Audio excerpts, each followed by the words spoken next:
দেখুন, ভোট এসে গেলে ঘটনার পরিপ্রেক্ষিতে সপ্তাহে সপ্তাহে ইস্যু পাল্টে যেতে পারে এবং পাল্টে যায়ও, আমাদের রাজ্যেও যায়। কিন্তু এই 5ই জানুয়ারি দাঁড়িয়ে এই 26-এর ভোটে মূলত দুটো ইস্যু একেবারে হাওয়া গরম করছে। এক, এসআইআর, এবং দুই হচ্ছে ধর্মীয় মেরুকরণ। একদিকে মন্দির মসজিদ, মহাকাল, দুর্গাঙ্গন বনাম বাবরি মসজিদ, অন্যদিকে এসআইআর নিয়ে এই প্রতি মুহূর্তের ঘাত প্রতিঘাত। তাহলে এবারের ভোটেও এই শিক্ষাক্ষেত্রে দুর্নীতি, 26,000-এর চাকরি বাতিল, এ রাজ্যে ভোটে কোনো ইস্যুই হবে না? আমার পরের বক্তা রাজাগোপাল দা কি বলে?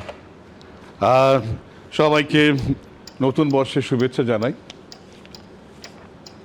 আমরা দেখেছিলাম 1989 ভারতবর্ষের নির্বাচন, অলিগলি মে শোরায় নির্বাচনে কিন্তু প্রভাব ফেলেছিল। ঠিক।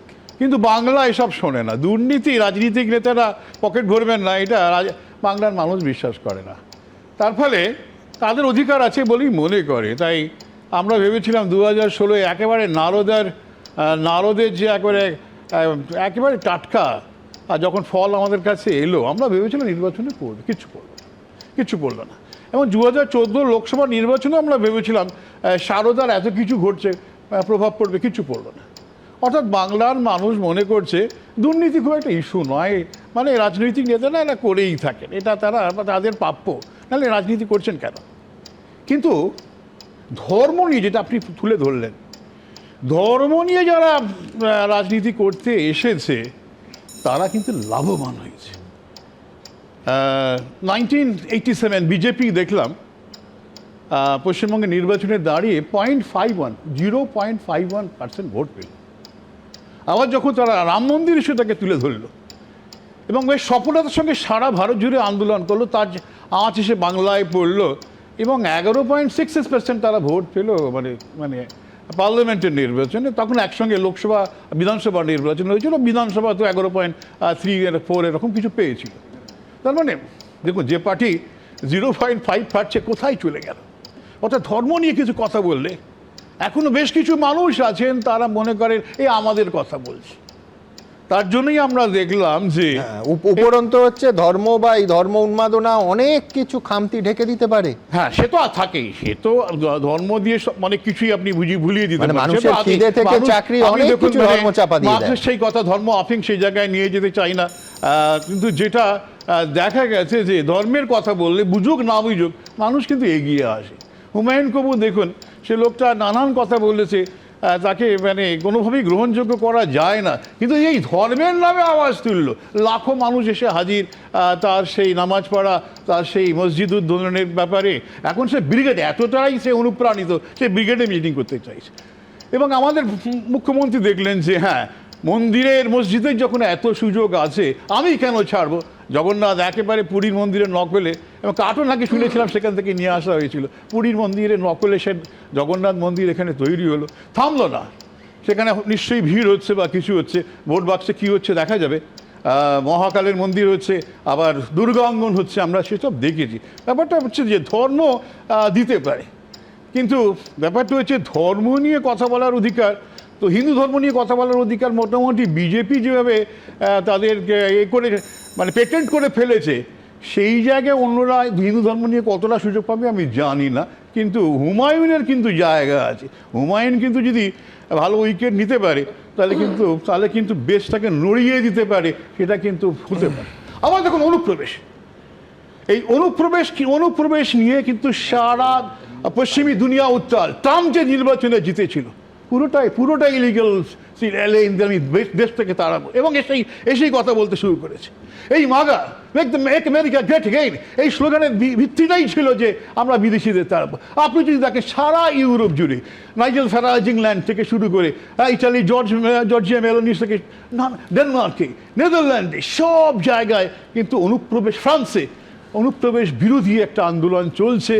মানুষ মনে করছে যে তার যে থাকার যে অধিকার, থাকার যে ব্যবস্থাপনা, সেখানে আঘাত পড়ছে, তার চাকরিতে আঘাত পড়ছে, তার বেঁচে থাকাই বোধহয় সংকটে এসে যাচ্ছে এই বাইরে থেকে লোক আসার পরে। ভারতবর্ষে কিন্তু পশ্চিমবঙ্গে এটা ছিল না। পশ্চিমবঙ্গে ভারতবর্ষে একটা রবীন্দ্রনাথের সেই দিবে আর নিবে, আমরা সবসময় মনে করতাম এইভাবেই আমাদের যদি এগিয়ে নিয়ে যাওয়া যায়। কিন্তু যখন দেখছে মানুষ যে চাকরিতে টান পড়ছে, এবং এই যারা অন্য রাজ্য অনুপ্রবেশ করে আসছেন তাদের একটা বড় অংশ দেখা যাচ্ছে যে সন্ত্রাসের মধ্যে জড়িয়ে রয়েছে। তখনই মানুষ মনে করছে যে না, অনুপ্রবেশটা বোধ হয় সব কিছু ভালো নয়।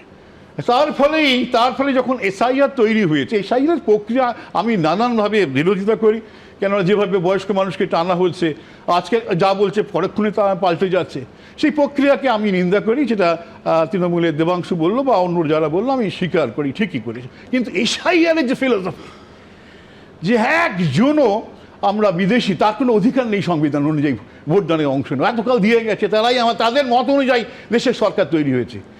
যদি 324 সংবিধানে 326 ধারায় যদি এমন একটা সরকার তৈরি হয় যে সরকার দেশের মানুষের সরকার, বিদেশিদের অবৈধ নাগরিকদের সরকার নয়, তাহলে আমরা সবাই সেটাই চাইব। সুতরাং এই যে এবারে 26-এর নির্বাচনে ধর্ম এবং অনুপ্রবেশ যেভাবে রাখা হচ্ছে মানুষের সামনে, তার কিন্তু প্রভাব পড়বে না কেউ বলতে পারে না। একদম। আমি আলাদা করে হুমায়ুন কবিরের কথা আসবো, আজকের ঘটনায় আসবো, কিন্তু তার আগে এতবার শিলিগুড়িতে মহাকাল মন্দিরের কথা বললেন রাজাদা, আমি দ্রুত একবার যে যা শুনতে পাচ্ছি 16ই জানুয়ারি শিলিগুড়িতে এই মহাকাল মন্দিরের শিলান্যাস করবেন মমতা বন্দ্যোপাধ্যায় বলে শোনা যাচ্ছে। ওরা নাকি ধর্ম মানে বিধর্ম, যে ধর্মের না আছে না আছে ময়রে। ওনার আগে গলবস্ত্র হয়ে ক্ষমা চাওয়া উচিত যে মা কালীকে রিজন ভ্যানে তুলে কোটেশ্বর ভুল করেছে। প্রবাদে আছে ধর্মের কল বাতাসে নড়ে, কিন্তু 26-এর বিধানসভা ভোটের আগে কি রাজনীতির চালিকা শক্তি হয়ে উঠছে ধর্ম? গত অক্টোবর মাসে দার্জিলিংয়ে মহাকাল মন্দিরে পুজো দিয়ে বেরিয়ে শিলিগুড়িতে মহাকাল মন্দির তৈরির ঘোষণা করেছিলেন মুখ্যমন্ত্রী।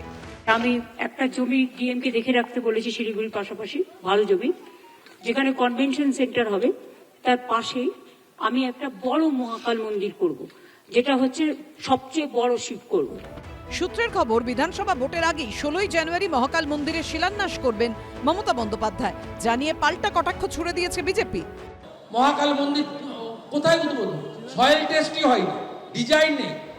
মসজিদ, মন্দির, বাবর, রাম, বিধানসভা ভোটের আগে রাজনীতি এখন ধর্মময়। গত বছর অক্ষয় তৃতীয়ার দিন দীঘায় জগন্নাথ মন্দিরের উদ্বোধন, 2025-এর 29শে ডিসেম্বর নিউ টাউনে দুর্গাঙ্গনের ভিত্তিপ্রস্তর স্থাপন করেছেন মমতা বন্দ্যোপাধ্যায়। চলতি মাসেই শিলিগুড়ির মহাকাল মন্দিরের উদ্বোধন। অন্যদিকে মুর্শিদাবাদে বাবরি মসজিদের শিলান্যাস করেছেন সাসপেন্ডেড তৃণমূল বিধায়ক হুমায়ুন কবির। পাল্টা বহরমপুরেই বিজেপি নেতার উদ্যোগে হয়েছে রাম মন্দিরের শিলাপুজো। মমতা ব্যানার্জির সঙ্গে নরেন্দ্র মোদীর পার্থক্যটা কি, এটা মমতা ব্যানার্জিকে প্রমাণিত করতে, মমতা ব্যানার্জি প্রমাণ করতে পারলেন না। উনিও ধর্ম নিয়ে রাজনীতি করছেন, মমতা ব্যানার্জিও ধর্ম নিয়ে রাজনীতি করছেন। উনিও একটা মন্দির বানাচ্ছেন, উনিও আরেকটা একই রকম মন্দির বানাচ্ছেন। এই দুজনেই যা করছেন একেবারে এটা সংবিধানের সঙ্গে কোনোভাবে এটা সম্পর্কিত। এটা রিলিজিয়াস ট্যুরিজম হচ্ছে। এখন এখানে মহাকাল মন্দির হলেও 1 লক্ষ লোক ভক্ত একসাথে পুজো দিতে পারে। এই যে বিষয়টা হবে, তো এখানে তো মানুষজন থাকবে, তো তা এটা থাকলে তো শিলিগুড়ি এতগুলো যে হোটেল, এতগুলো লজ, এখন হোমস্টেও হবে শিলিগুড়িতে ওই জায়গার আশেপাশে। মহাকাল মন্দিরের জন্য ইতিমধ্যেই নির্দিষ্ট এলাকা পরিদর্শন করেছেন শিলিগুড়ির মেয়র গৌতম দেব, সঙ্গে ছিলেন জেলা শাসক, হিটকোর প্রতিনিধিরা।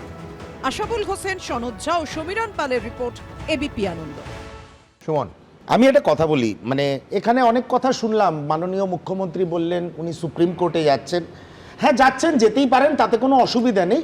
তবে সুপ্রিম কোর্টে যাচ্ছেন উনি তৃণমূলকে বাঁচানোর জন্য, বাংলার মানুষের ভোটাধিকারের জন্য নয়, যাতে ডেড ভোটার, শিফটেড ভোটার, যেরকমভাবে উনি ভোট ব্যাংক এত বছর ধরে বানিয়েছেন সেটা বরকরার থাকে। 1, 2 নম্বর হচ্ছে একটা খুব মৌলিক বিষয় আমার মনে হয়, এটা আমার বারবার মনে আছে, এত বড় একটা এক্সারসাইজ এসআইআর এর মতন বা অনেক ধরনের ইলেকটোরাল এক্সারসাইজ হয়, যেটা apex body election commission of India, তাদের যদি নিজস্ব ইনফ্রাস্ট্রাকচার না থাকে তাহলে নেই তো, সেটাই তো বলছি। ভারতবর্ষের মতন 140 কোটির দেশে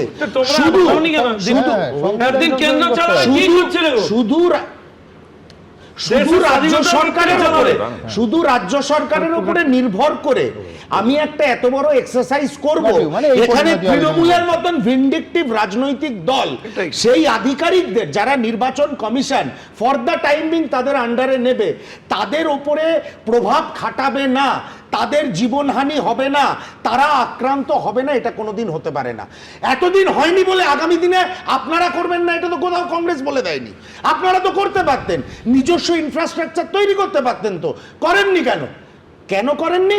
বিশেষ করে এই সব যেখানে আঞ্চলিক দলগুলো রয়েছে, প্রতিটি আঞ্চলিক দলকে আপনারা বিভিন্নভাবে ব্যবহার করেছেন বিহাইন্ড দ্য কার্টেন, এবং এবং বাংলা তৃণমূল কংগ্রেস কোনো ইন্ডিপেন্ডেন্ট আঞ্চলিক দল নয়, আপনাদের হয়ে ফাংশন করছে, এটা আপনাদের হয়ে ফাংশন করছে। দিল্লিতে কেন নিচ্ছ?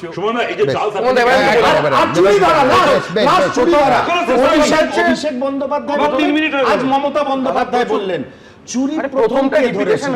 কর্ণাটকের আলাম থেকে শুরু করে বিভিন্ন রাজ্যে দস্তাবেজ সমেত চুরি ধরেছিল।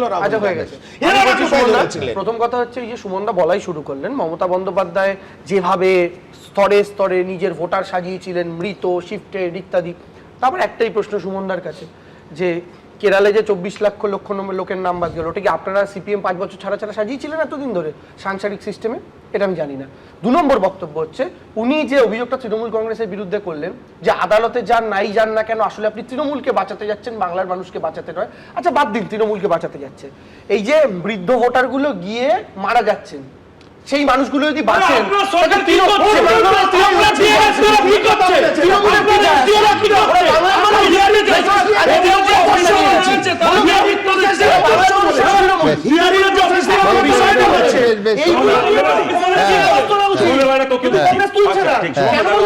কারণ রাহুল গান্ধী বিহারের ভোটের আগে পালিয়ে যাবেন।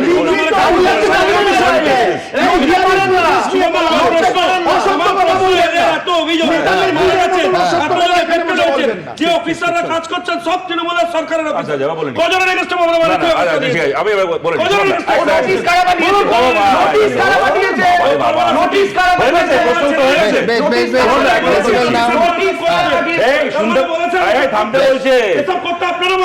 ওপিনিয়ন নিয়ে তো তোমায় আবার বলতে হবে, ওপিনিয়ন নিয়ে না কেউ গ্রহণ করতে পারে, কেউ না গ্রহণ করতে পারে, কিন্তু ইনফরমেশন নিয়ে তো তর্ক চলে না। আমি একটা ইনফরমেশন দিচ্ছি, কোনো ওপিনিয়ন না আমার। এই জাল সার্টিফিকেট নিয়ে কথা হচ্ছে। পম্পা পাল, উত্তর 24 পরগনায় তৃণমূলের জেলা পরিষদের নেত্রী, গৌতম পাল ওখানকার এমএলএ, তার স্ত্রী। কেমন দেখো, এই যে দেবাংশু বলছিল না যে কেউ যখন দল চেঞ্জ করছে সে রিজাইন করছে কিনা ইত্যাদি, আমি বলছি কেউ যখন বাবা চেঞ্জ করে তখন আগের বাবাকে ত্যায্য বাবা করে? আমি এই কারণে জিজ্ঞেস করি, তৃণমূলের কেউ যখন নিজের বাবা পাল্টায় কেন বলছি আমি? এই পম্পা পাল 2013 সালে হেমতাবাদ থেকে জেলা পরিষদের প্রার্থী হয়েছিলেন ওবিসি এ ক্যাটাগরিতে, ওবিসি এ সার্টিফিকেট দিয়ে। তিনি 2023-এ করণদিঘি থেকে তৃণমূলের জেলা পরিষদের প্রার্থী হলেন এসসি সার্টিফিকেট দিয়ে। একই মানুষ 10 বছর আগে ছিলেন ওবিসি এ, 10 বছর পরে হয়ে গেলেন এসসি। দুটো মানে থাকতে পারে, এক যে কোনো কারণে হোক মাঝপথে বাবা পাল্টেছেন, অনেকে যেন দল পাল্টাচ্ছে, উনি বাবা পাল্টেছেন, পরিবার পাল্টেছেন, জন্ম পরিচয় পাল্টেছেন, অথবা একেবারে তৃণমূলের একজন নেত্রীকে বা একজন কর্মীকে জেলা পরিষদের মেম্বার করার জন্য রিজার্ভ সিট থেকে সত্যিকারের যে মানুষ, ধরো উত্তর দিনাজপুরের ক্ষেত্রে রাজবংশী কি ওখানকার তপশিলি সমাজের যে মানুষের সেই তৃণমূলেরই যে মানুষের সেই অধিকারটা পাওয়ার কথা ছিল, তাকে বঞ্চিত করে তৃণমূলের কথায় সরকারি অফিসাররা জাল সার্টিফিকেট দিয়ে এইরকমভাবে একজনকে তৃণমূলের প্রার্থী করেছে। আমি স্পেসিফিক উদাহরণ দিলাম। দেখুন, বাবা পাল্টালে ত্যায্য বাবা করতে হয় কিনা এটা তো সিপিএম ভালো বলতে পারে। আমি বলছি যেমন ধরুন 21-এ সিপিএম এর বাবা আব্বাস, আরে এইটাই কথা বলুন। আরে ভাই, আরে সে তো সেই তৃণমূলের বাবা ওখানে বাজপেয়ী জন্য রাজীব গান্ধী সময় কেউ কথা বললে আপত্তি দাও, তুমি সবার সময় বলছো আমার আপত্তি। আরে ভাই আমার আপত্তি শুনেছিলে? যেটাকে প্রশ্ন করলাম যেটাকে নিয়ে প্রশ্ন করলাম উত্তর দাও। পম্পা পালের সার্টিফিকেট জাল কি করে হলো? শেষ হয়ে যাচ্ছে। আমি বলছি পম্পা পালের সার্টিফিকেট নিয়ে বলে কি হয়, যেরকম একবার বাজপেয়ী একবার বলতে পারবে, একবার বাজপেয়ী একবার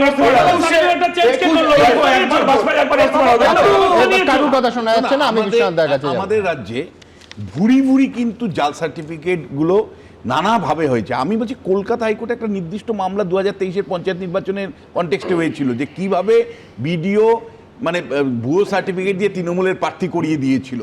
এটা একদম কলকাতা হাইকোর্টের, এই নয় যে কেউ এর নিয়ে বিতর্ক হবে। কিন্তু বহুবার আলোচনা হয় যে নুরুল কিভাবে নারায়ণ হয়ে গেল। এক্স্যাক্ট তাই। এবং আমি আপনাকে সুমনদা বলছি, এই যে মমতা বন্দ্যোপাধ্যায় প্রায় বলতেন আগে যে 98% মুসলমানকে আমরা ওবিসি সার্টিফিকেট দিয়েছি, ওবিসির ক্যাটাগরি আন্ডারে নিয়েছি। আপনি সঠিকভাবে সমীক্ষা করলেন না, তারা কি ক্যাটাগরি, তার আর্থিক সামাজিক অবস্থা কি। আপনি আজকে ওবিসি ক্যাটাগরি করেছিলেন কেবল তো মালদা, মুর্শিদাবাদ, উত্তর দিনাজপুরে কংগ্রেসের গড়টা ভাঙার জন্য, ভেঙে উঠছেন রাজনৈতিক অভিসন্ধি আপনার পূরণ হয়েছে, কিন্তু এই মানুষগুলো অসহায় অবস্থায় আছে। যে জেনুইন আপনি ভাবুন, জেনুইন ওবিসি যারা, তারা তো বঞ্চিত হচ্ছে এই সিদ্ধান্তের ফলে। এই গালাগালিগুলো তো 11 বছর ধরে আমাদের করছেন। এই গালাগালি আজকে এসআইআর এ মানুষের হয়রানি নিয়ে দুটো কথা বলুন বিশ্বনাথ, একটু হয়রানি নিয়ে দুটো কথা বলুন। আমার বক্তব্য হচ্ছে এতগুলো কথা বলছেন, আজকে মানুষের হয়রানি নিয়ে দুটো কথা বলুন। এইগুলো তো বলছেন, জাল সার্টিফিকেট ছাড়া করে বলছেন, নতুন কিছু তো নয়। কিন্তু মানুষগুলো মারা যাচ্ছে, এটা নতুন। মানুষগুলো মারা যাচ্ছে, এটা নতুন। তোমরা ডিএমকে বলেছো মানুষগুলো মারা যাচ্ছে, এটা নতুন। নতুন কথা আছে। আমি ওর কথা মেনেছি। আমার প্রতিনিয়ত হয়রানি নিয়ে কথা বলছি, তারপরেও আমি বলছি, যখন পঞ্চায়েত নির্বাচনে 100 লোকের মৃত্যু ঘটে, তখন তো তোমাদের চোখে জল পড়ে না? তোমাদের কেন জল পড়ে? ওই জন্য রাজকুমার 18 ডিপিটেশন 23 হয় না, মারা যায়। ওই জন্য 18 ডিপিটেশন 23 হয় না, 23 হয় না, বরং 23 মোহাম্মদ শরীফ বাসের ছবি পোস্ট করে, না না মোহাম্মদ শরীফ বাসের ছবি পোস্ট করে, বাসের ছবি পোস্ট করে, সব ড্রামা করে। মানুষ এই জন্য আমি বলছি, আমরা এগুলো চাই না। চৌত্রিশ বছর একটা সংস্কৃতি সেট করে চেঞ্জ করতে সময় লাগে। বাংলার শিরা উপশিরা রাজনৈতিক হিংসা সিপিএম ঢুকিয়ে দিয়ে বেশ দেখুন, হ্যাঁ 34 বছর। আমি একটা কথা বলছি। প্রথম কথা হচ্ছে, সিপিএম আমলে একেবারে সন্ত্রাসমুক্ত পঞ্চায়েত ভোট হতো, এই কথা আমি জীবনে কোনোদিন এই মিথ্যা কথা বলিনি, আমি আজও বলবো না। কিন্তু 34% সিট আনকন্টেস্টেড সিপিএম আমলে হয়নি কোনোদিন। তার থেকে বড় কথা, প্রতিটা কথা যদি সিপিএম এর আমলে সংস্কৃতির কথা বলে, তাহলে সিপিএম এর কোন মন্ত্রীর বান্ধবীর খাটের তলায় চাকরি বিক্রি টাকা জমানোর সংস্কৃতি ছিল? সিপিএম আমলে কোন মন্ত্রীর চুরি করে জেলে গিয়ে জেল থেকে ফিরে এসে আবার বিধানসভায় দাঁড়িয়ে মমতা বন্দ্যোপাধ্যায়ের পাশে চেয়ার কোথায় ছিল? আমি বলছি আমি বলছি তিনজনই সুযোগ পাবে, কিন্তু আরো নিচে গ্রেড নাবার আগে আমি দ্রুত আমি যাবো।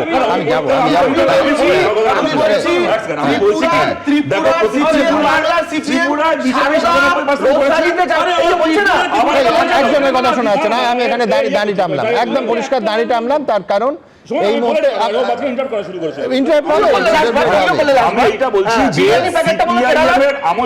মুখ্যমন্ত্রী বিরিয়ানি প্যাকেটটা বলো, যেটার মধ্যে টাকা পাওয়া গেছে, এটা আজকের দিনে ক্যামেরা ছাড়া পাওয়া গেছে। আর তৃণমূল কংগ্রেসের সম্পাদক কুণাল ঘোষকে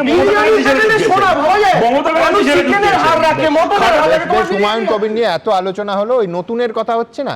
হুমায়ুন কবির এপিসোডে নতুন হচ্ছে ব্রিগেডের সভা। সেই ব্রিগেডের সভা মানে কোথায় হবে দেখতে হুমায়ুন গেলেন ব্রিগেডে, তারপর বিক্ষোভের মুখে পড়লেন। তৃণমূল কংগ্রেসের বিক্ষোভ নাকি তারা ওখানে ক্রিকেট খেলছিলেন, হঠাৎ হুমায়ুনকে দেখে বিক্ষোভে নামলেন। কিন্তু ব্রিগেডের এই সভা নিয়ে একাধিক প্রশ্ন আছে। তার আগে প্রতিবেদনটা দেখিয়ে আমি সেই বিশ্লেষণে আসবো। দেখুন, তৃণমূলের ক্ষমতা থাকে ওদিন খেলা হবে। বাবরি মসজিদের শিলান্যাস, নতুন দল তৈরির পর এখন দলের বয়স সবে 14 দিন। 1 ফেব্রুয়ারি ব্রিগেডে সভা করার টার্গেট নিয়েছেন হুমায়ুন কবির। তার জন্য সোমবার এসেছিলেন ব্রিগেডের মাঠ পরিদর্শনে।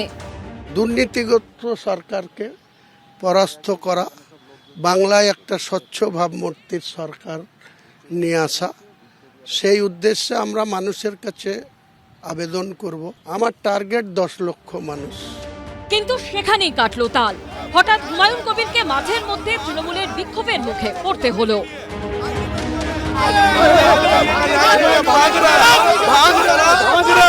भाग रहा ये बीजेपी का दलाल है, इसको रोक के बोलिए 2 मिनट बात करने के लिए। आई डिबेट करे, ममता बनर्जी अभिषेक बनर्जी दूर की बात है, ये भाग रहा है, ये हुमायून कबीर भाग रहा है। 2 मिनट बोलिए करके बात करने के लिए, পালিয়ে যাবে। হুমায়ুন কবির এই মুহূর্তে একেবারে ব্রিগেড প্যারেড গ্রাউন্ডে রয়েছেন এবং তারা একেবারে যারা বলছেন তৃণমূলের কর্মী, তারা গার্ডেন রিচ থেকে এসেছেন, হুমায়ুন কবিরকে ঘিরে করে বিক্ষোভ দেখাতে শুরু করেছেন। দেখতে পাচ্ছি কথা করবে, একদিকে হুমায়ুন কবির, হুমায়ুন দা এখানে এসে তারা বলছে তৃণমূল করে বিক্ষোভ দেখাচ্ছে। আপনাকে দালাল বলতেই পারে, কে কার দালাল সেটার সময় কথা বলে। এরপর হুমায়ুন কবিরের গাড়ির সামনেও গো ব্যাক স্লোগান দেন তারা।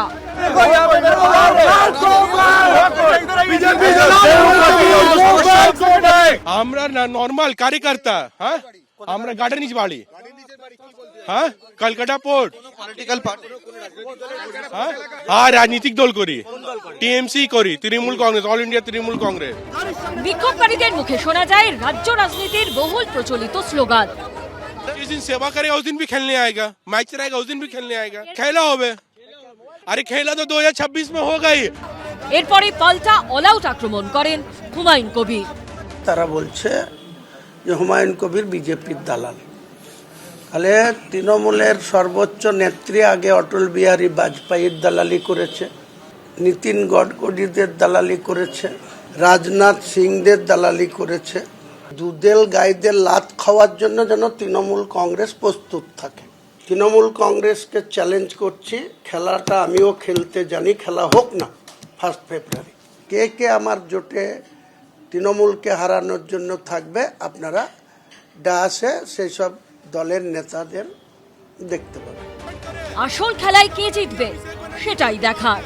পার্থপ্রতিম ঘোষ ও দীপক ঘোষের রিপোর্ট, এবিপি আনন্দ। রাজাদা, আরেকটাও কিন্তু নজিরবিহীন ঘটনা হচ্ছে এর মধ্যে, সেটা হচ্ছে যে কোনো প্রতিষ্ঠিত রাজনৈতিক দল, শতরূপ বলতে পারবে, বামেরাও যখন ক্ষমতার মধ্য গগনে, তখনও বামফ্রন্টের মিটিং ডেকে অন্তত 3 থেকে 4 মাস আগে ব্রিগেডের ঘোষণা হতো। হ্যাঁ, তার কারণ হচ্ছে মৃত্যু ঘণ্টার উত্তর জবাব দেওয়ার একটা প্রয়োজন ছিল। কিন্তু জেলায় জেলায় ব্লকে ব্লকে মিটিং করে অজস্র স্ট্রিট কর্নার করে দেয়াল ভরে যেত যে ব্রিগেড চলো, ব্রিগেডের ডাক। এবং তৃণমূলরাও মানে বা অন্য রাজনৈতিক দল, বিজেপি তো বটেই, ঠিক এইভাবে ব্রিগেডের সভা প্রস্তুতি শুরু হয়। হুমায়ুন কবির যে রাস্তায় হাঁটছেন তাতে 1 মাসের মধ্যে ব্রিগেড, আজকে আমরা 5 তারিখ আলোচনা করছি, ওনার বক্তব্য যে 31শে জানুয়ারি আর ওদিকে মানে যদি খুব দেরি হয় 1st উইক অফ ফেব্রুয়ারি তার ভেতর ব্রিগেড করবেন। আমি বলছি মেরে কেটে আজ থেকে 1 মাস বাকি, মেরে কেটে। আমি বলছি এটাও যদি সত্যি ব্রিগেড তিনি করতে পারেন, এটাও নজির। না দেখুন, উনি তো একা নেই, কারুর ভরসায় উনি পথে নেমেছেন, এটা তো পরিষ্কার না। কিন্তু উল্টোটাও হতে পারে, তারা যদি লোক হলো না, হ্যাঁ তারা যদি না হেল্প করে, মানে সেই দেখুন যখন নির্বাচনের আগে ব্রিগেড মিটিং করছেন, বর্ষা নিশ্চয়ই ভালো জায়গা থেকে পেয়েছেন যে চিন্তার কারণ। কিন্তু এর আগে আমি দেখুন, আমি ক্যামেরাতেও দেখেছি, এই অনুষ্ঠানেও তিনি বলেছিলেন যে হায়দ্রাবাদ থেকে সিকিউরিটি নিয়ে আসছে, সেগুলো ভরসা করেই বলেছিলেন। তারপরে দেখা গেল আমতা থেকে সিকিউরিটি এসছে, ভরসাই তো করেছিলেন। সেই ভরসাগুলো রসিকতা করছি না, কিন্তু কিন্তু আমি বলছি এ তো হয়েছে। আমি বলছি, আমি যতটুকু খবর রাখি, উনি কিন্তু ফোকাসে থাকতে চাইছেন। মানে হুমায়ুন কবির যে মাঠ ভরিয়ে দিবেন এটা উনিও বিশ্বাস করছেন, উনিও জানেন যে পারবেন না, মানে খবরে থাকতে, কিন্তু উনি খবরে থাকতে চাইছেন। উনি স্ট্র্যাটেজিক্যালি চাইছেন যে নতুন একটা দল তা নিয়ে চর্চা হোক। সেই কারণেই কিন্তু উনার পরামর্শদাতারা বলেছেন যে ব্রিগেডের মধ্য দিয়ে মানে আসুন, ব্রিগেডের মধ্য দিয়ে আসুন। হয়তো দেখা যাবে যে একদম, আমি আপনাকে বলছি ব্রিগেডের মানে প্রতি স্কোয়ার ফুটে যদি 1 জন লোক হয়, তাহলে ব্রিগেডে আমরা হিসাব করে দেখেছি 4 লক্ষ লোক আর মানে লাগে ভরাতে গেলে। তাহলে 4 লক্ষ লোক হয়তো উনি তার ধারে কাছে দিতে পারবেন না, কিন্তু 1 মাস ধরে যদি ধরি, 1 মাস ধরে আপনি চর্চার মধ্যে আসবেন। আজকে আপনি প্রাইম টাইমে সময় দিলেন তার দল মানে জনতা উন্নয়ন পার্টি নিয়ে, ফলে এইটা কিন্তু রাজনীতির স্ট্র্যাটেজি হিসাবে আপনি কিন্তু বিচার করবেন। কিন্তু আমি এই কয়েনের উল্টো দিকটা বলি, সেটা হচ্ছে যদি সফল না হয় বা ভিড় না করতে পারেন, একই রকম রাজ্য রাজনীতিতে ওনার গুরুত্ব সমানুপাতিকভাবে কমবে। আবারও আপনাকে বলছি, তৃণমূল যে দল ডান দিক অবস্থা নিবি, আজকেই দেখলেন আপনি, আজকে খবরটা কিছুতেই হতো না, আসই না, তৃণমূল কংগ্রেসের নেতারা চলে এসছেন। এই গুরুত্ব যে একজন লোক তিনি পরিকল্পনা করেছেন, এখনো পারমিশনের জন্য অ্যাপ্লাই করেননি, তিনি ব্রিগেডে পৌঁছেছেন। আমি একটা কথা বলছি, মানে প্রাপ্তের অতিরিক্ত গুরুত্ব দিচ্ছে না তো তোমরা। আজকে যে টাইমে উনি গেছেন, ওই টাইমে আপনি নরমাল দিনে আপনার ক্যামেরাকে পাঠিয়ে দিন, ওই ছেলেগুলোকে আপনি ওখানে পাবেন, ওরা ওখানে খেলে রোজ। কিন্তু নিশ্চয়ই, কারণ রোজ হুমায়ুন কবির আসেন না, আজকে দেখতে পেয়েছেন বিক্ষোভ দেখিয়েছেন। আরেকটা কথা বলছি, তৃণমূলের প্রতিনিধি হুমায়ুন তোমাদের এমএলএ। আচ্ছা, তৃণমূল তৃণমূল কর্মী, দেবাংশু এক সেকেন্ড, ওরা বলছে ওরা তৃণমূল কর্মী, আমি বলছি তার মানে তৃণমূল কর্মীরা প্রতিদিন ব্রিগেডের ময়দানে ক্রিকেট খেলে? রোজ, তুমি তো রোজ বললে, নিয়মিত খেলতেই পারে, আর কাউকে দেখলে বিক্ষোভ দেখে। শীতকালে ন্যাচারালি মানুষ খেলাধুলা, সোমবার দিন এই হুমায়ুন কবির কথা বলছেন না যে নতুন পার্টি মিডিয়ার কভারেজ একটু হোক, মানে পশ্চিমবঙ্গে সত্যি চাকরি বাকরি নেই দেবাংশু, আর কি প্রমাণ চাই? 3 বছর ময়দানে থেকে মিডিয়া কভারেজ থেকে শুরু করে গ্রাউন্ডে কাজ করে, তারপরে বিহারের মতো তোমার নিজের দলের এমএলএ নামে সব কেন বলছো? তোমার নিজের দলের এমএলএ নামে সব বলছো? তোমার নেতা 2021 বিধানসভার আগে বাম কংগ্রেসের ব্রিগেড মনে আছে, আব্বাস সিদ্দিকী এলো অরিন্দমের সামনে থেকে মাইক কেড়ে নিয়ে, আরে ভাই গ্রাউন্ডের দিকে তাকিয়ে দেখুন, তোমার তো খুশি হওয়া উচিত কর্মীরা ছিল যে তৃণমূলের দুটো ব্রিগেড হবে, বামেদের সবেদান নীলমণি হয় একটা ব্রিগেড, আমরা তো দেখেছিলাম ভিড় বড় না কোনো কিছু দিয়ে ইলেকশন হয় না। হুমায়ুন কবিরের এজেন্ডা শুধু হুমায়ুন কবিরের এজেন্ডা হিসেবে দেখবেন না, হুমায়ুন কবিরের এজেন্ডার সাথে আমি মৌসুম ব্যানার্জির নুরের এজেন্ডাও যুক্ত করতে চাই। এই পুরো ব্যাপারটা আপনি লক্ষ্য করে দেখবেন যে মুসলিমরা যেভাবে বঞ্চিত হয়েছেন তৃণমূল কংগ্রেসের দ্বারা, তারা তৃণমূল কংগ্রেস থেকে শিফট করছেন, এইটা কোনোভাবে চাপা দেওয়ার চেষ্টা করছেন। এই যে অপারেশন, এই যে অ্যাকশন করার চেষ্টা, এটার পেছনে সুচতুর রাজনৈতিক কৌশল আছে।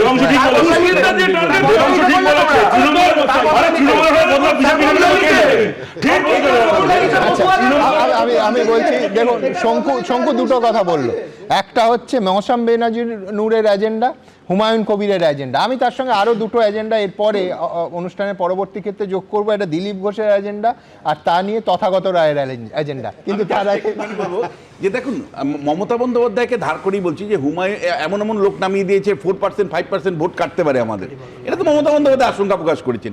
যদি তাই হয় সুমনদা, অন্তত স্ট্যাটিস্টিক্স বলছে 2024 সালে মালদা ধরুন, যে মমতা বন্দ্যোপাধ্যায় বা তৃণমূল কংগ্রেস 2021 সালে বিধানসভা নির্বাচনে 54% ভোট পেয়েছিল জেলাতে, সেটা নেমে 26% দাঁড়িয়েছে। যে কংগ্রেস 10% ভোটে ছিল, তারা 36% ভোট নিয়ে গেছে। ফলে এইরকম অবস্থায় যদি আরো 4-5% ভোট কমে, তাহলে মালদার মতন 12টা জেলায় 12টা সিটের মধ্যে একটা পাবে না। 19 এ কি রেজাল্ট ছিল বিশ্বনাথ দা মালদায় একটু বলুন? একটা পাবে। 19 এ কি রেজাল্ট ছিল? আমি আবার বলছি যে লোকসভা মালদা একরকম ভোট করেছে, বিধানসভা একরকম ভোট করেছে। কারণ লোকসভাতে মনি খান চৌধুরীকে নিয়ে যে একটা আবেগ, সেটা মুসলিম ভোট বিধানসভার সাথে সম্পর্ক নেই, মুসলিম ভোট ছড়ছে। আচ্ছা, একটা খুব ইন্টারেস্টিং, যেহেতু তোমরা দুজনেই মানে বলার আওয়াজে দুজনকে পাল্লা দিচ্ছ,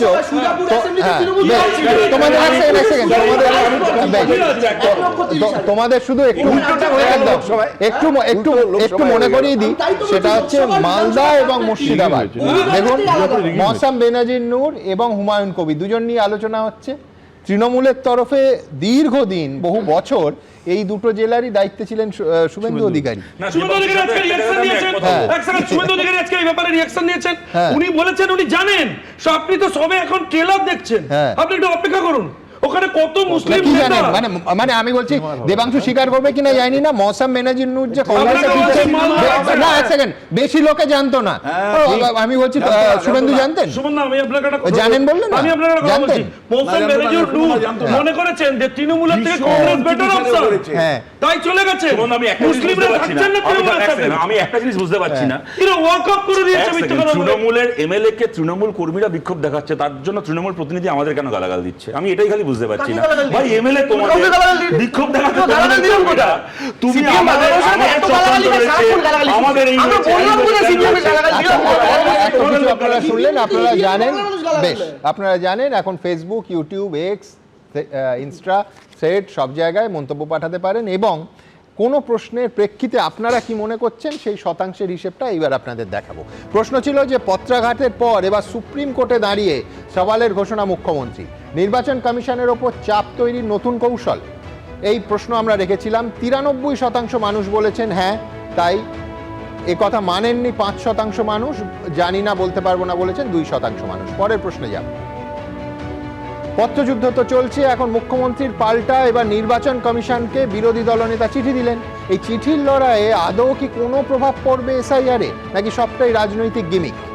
88% মানুষ মনে করছেন যে পুরোটা রাজনৈতিক গিমিক, প্রভাব পড়বে এরকম মনে করছেন 7%, বলতে চাননি 5%।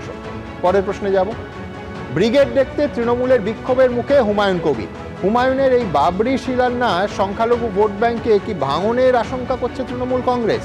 92% মানুষ মনে করছেন হ্যাঁ ভাঙনের আশঙ্কা করছে তৃণমূল কংগ্রেস, মানতে চাননি 7%, বলতে চাননি 1%। এইখান থেকে একেবারে স্পষ্ট আপনারা সরাসরি এই অনুষ্ঠানে আপনাদের মন্তব্য পাঠাতে পারেন। কে কি লিখেছেন দেখব। কৌশিক চৌধুরী তিনি লিখছেন, মমতা বন্দ্যোপাধ্যায় জানেন যে এসআইআর বন্ধ হবে না, পুরোটাই গেমিক।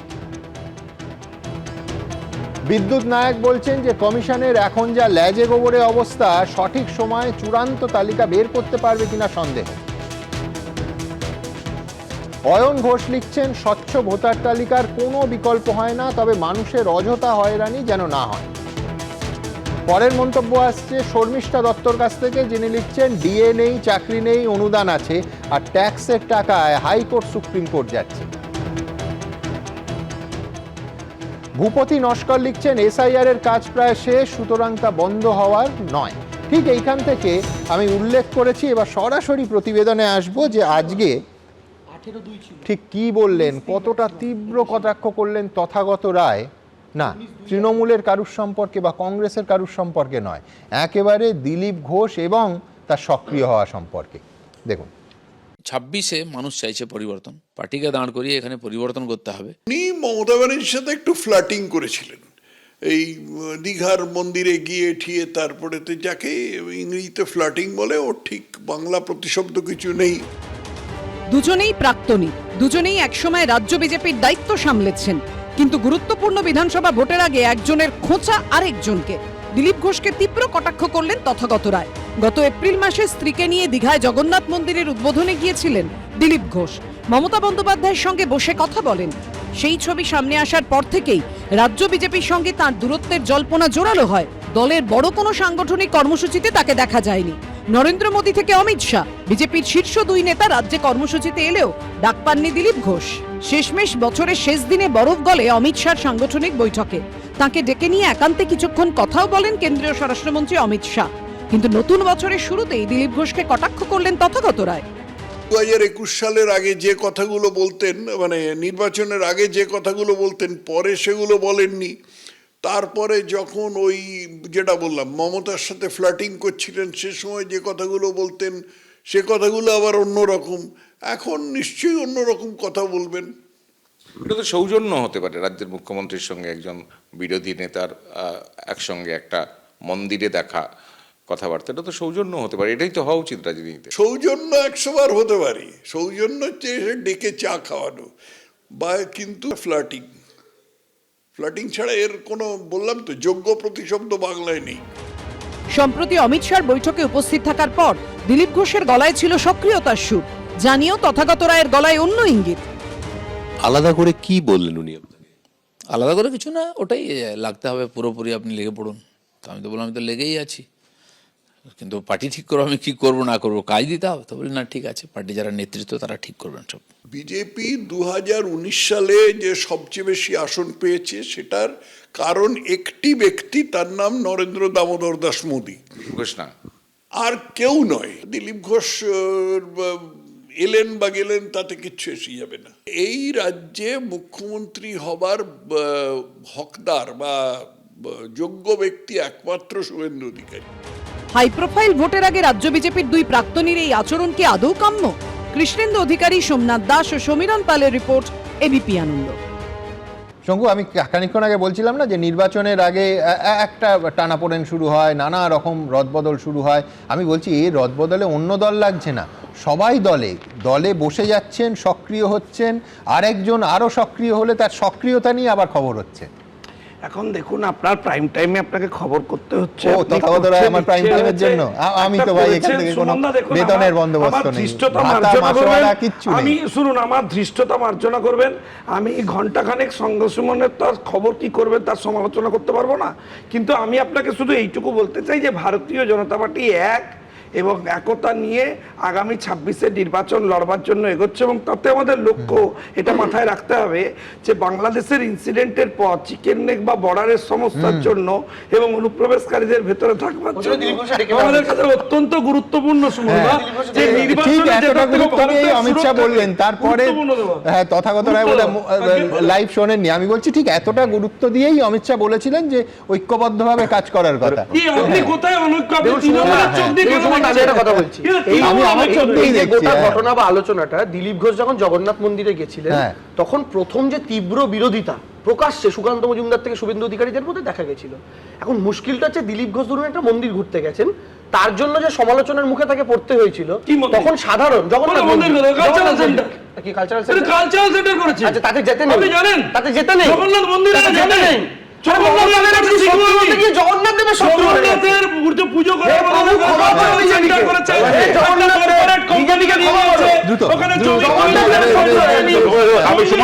তুমি বা ওনারা জানবেন। দেখো এটা যেমন সত্যি যে দিলীপ ঘোষকে আমরা জগন্নাথ মন্দিরে মমতা বন্দ্যোপাধ্যায়ের পাশে দেখেছিলাম, তখন তথাগতরাকে আমরা সিঙ্গুর নিয়ে ধর্ণা মাঝে মমতা বন্দ্যোপাধ্যায়ের পাশে, আলাদা করে মমতা ব্যানার্জির ছবি তোলা যেত না, সবসময় মুখটা উনি বাড়িয়ে থাকতেন।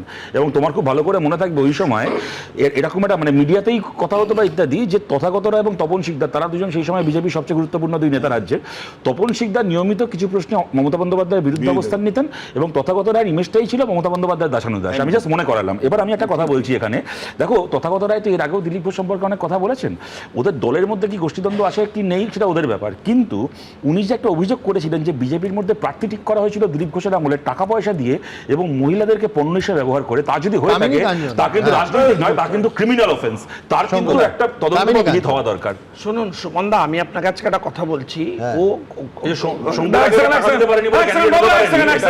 আমার বক্তব্য হচ্ছে শতরূপ কি বলছে তার থেকে আমার কাছে গুরুত্বপূর্ণ। আমি এটা বলবো সুমনদা যে আপনারা যে যে অভিযোগ বা যে বিষয় তার থেকে তো ভয়ঙ্কর বক্তুই, তুমি কি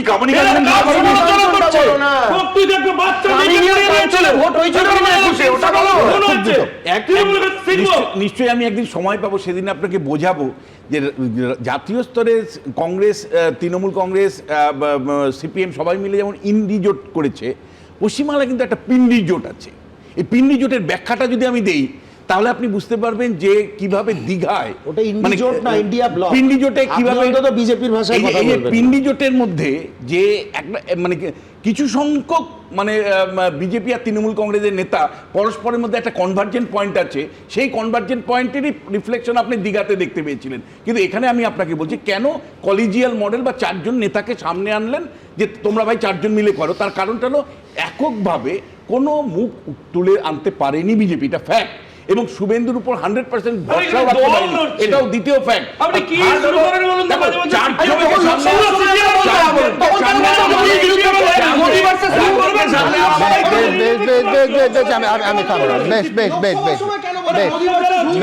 আমি ঠিক আছে। আচ্ছা দিল্লির ক্ষেত্রে নরেন্দ্র মোদী নিঃসন্দেহে মুখ। বেশ বেশ বেশ দেখুন, এসআইআর নিয়ে যে জল অনেক দূর গড়াবে সেটা একেবারে স্পষ্ট। তবে শুধু এসআইআরই বা কেন, ভোটমুখী বাংলায় কোনো ইস্যুই কিন্তু মাটিতে পড়তে দেন না রাজনীতিবিদরা। ঠিক যেমন মেসির কলকাতা সফর নিয়ে কদিন আগেই রাজ্য একবারে তোলপাড় হয়ে গেল। দেখুন, পেশি হোক কিংবা মেসি, এ রাজ্যে সব থেকে যেটা চোখে লাগে সেটা হচ্ছে ওই অবাঞ্ছিত মেসোদের দাপাদাপি। বারবার সেই কথা আমরা বলেছি। আর আমরা রাজনীতির বর্ণপরিচয় থেকে একটু দূরে থাকি বলে আবার বানানের কেস দেবেন না প্লিজ। দেখুন, কেস দেবেন না প্লিজ।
না প্লিজ।